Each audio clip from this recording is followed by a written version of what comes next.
Always do it on my own, so I gotta get through it. And the only thing I know is to love what I'm doing. Never give up, never slow till I find. Pwede ba tayo mag-workout araw-araw?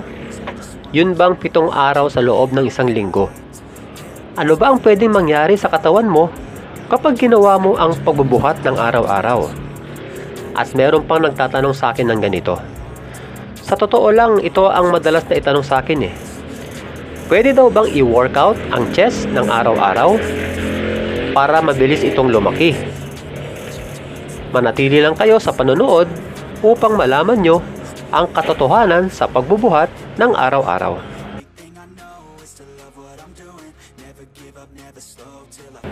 Ang totoo niyan, hindi inirerekomenda ang pagbubuhat ng araw-araw sa loob ng isang linggo.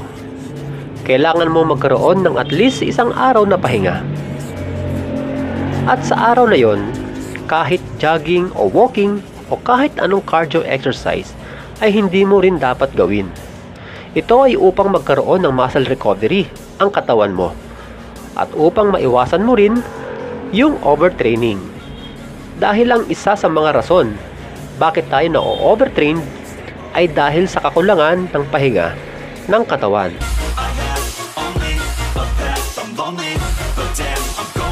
Kaya, ang pinakamahabang araw na pwede mong gawin sa pag-workout ay 6 na beses kada linggo.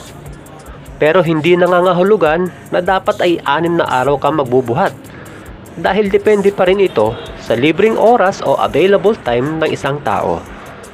Ibig sabihin, hindi porket 6 na beses sa isang linggo ka kung magbuhat ay mas mabilis na ang paglaki ng muscle mo kesa sa mga taong nagbubuhat ng 4 at 5 beses lang kada linggo.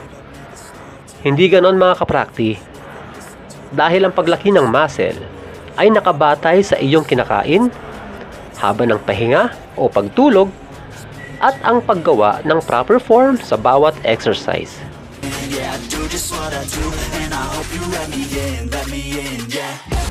Kung ikaw ay beginner, hindi mo kailangan ang magbuhat ng 6 na beses kada linggo.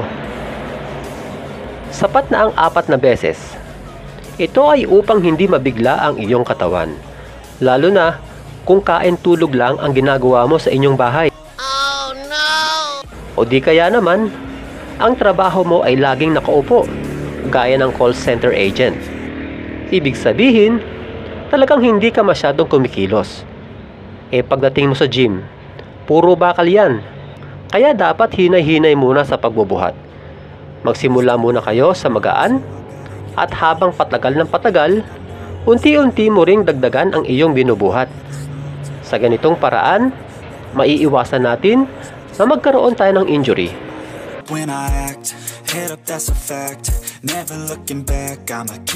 Isa ito sa maling mindset, lalo na ng mga baguhan sa bodybuilding. Kasi ang katwiran nila ay ganito. Di ba para mabilis lumaki ang katawan, dapat kumain ng marami? Kaya pagdating daw sa pag-workout, dapat damihan din. Kaya dapat araw-araw. Totoo naman kailangan nating kumain ng marami, lalo na sa mga payat, para tayo ay lumaki. Pero hindi mo pwedeng itulad ito sa pag-workout. Kapag kasi nag-workout tayo mga kaprakti, nasisira o napupunit ang ating muscle tissue. Ang tawag dito ay muscle tissue damage. At kailangan maghilom ito o ma-repair. Paano mangyayari yon? Sa pamamagitan ng pahinga at pagkain ng maraming protina. Ang muscle repair o tinatawag ding muscle recovery ay tumatagal ng 2 hanggang 3 araw bago ito ma-repair o mahilom. Yung iba nga umaabot pa ng 4 na araw eh. Kaya kung inaraw-araw mo ang chest o kahit anong muscle group, walang muscle recovery. Dahilan upang hindi lumaki ang iyong chest.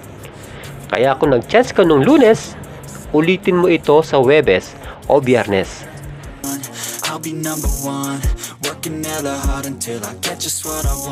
Ang pagkakamali kasi ng ilan ay akala nila lumalaki ang kanilang muscle kapag inaraw-araw nila ang pagbubuhat kada muscle part. Kasi bumilog daw ang kanilang chest kumorte ng husto ang mga braso, at iba pa. Ang dahilan kung bakit kumorte ng husto ang kanilang katawan ay dahil nalusaw ang kanilang body fats. Bakit nalusaw? Dahil inaraw-araw kasi nila ang pag-train sa bawat muscle part. Ang pangyayaring ito ay maihahalin tulad sa cutting. Kung baga, nag-cutting sila ng di sinasadya. Pero timbangin nyo ang inyong katawan.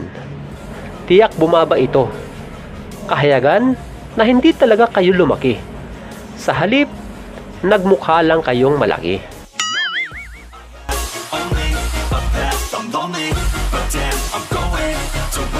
Pero kung ang body goal nyo ay magpakats o pumayat, pwede nyong i-train ang bawat muscle group ng araw-araw. Ito ay upang maraming calories ang masunog nyo. Pero hindi porket sinabing pwede, ay inirekomenda na ito sa lahat. Dahil nakadepende pa rin ito sa tao at sa kanyang lakas. Listen to the no's, I just wanna keep moving. Keep my head up when I act.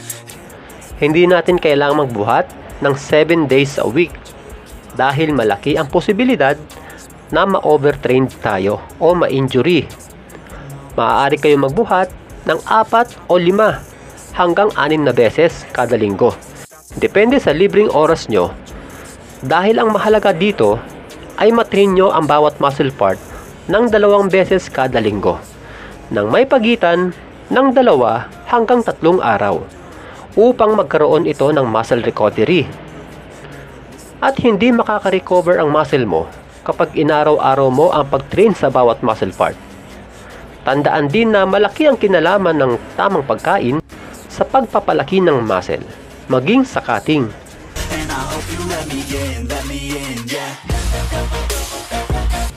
Bago ka sa channel ko, huwag kalimutan mag-subscribe, like, and share. At pakiclick mo yung notification bell upang lagi kang updated sa aking mga videos. Hanggang sa muli mga kaprakti, God bless!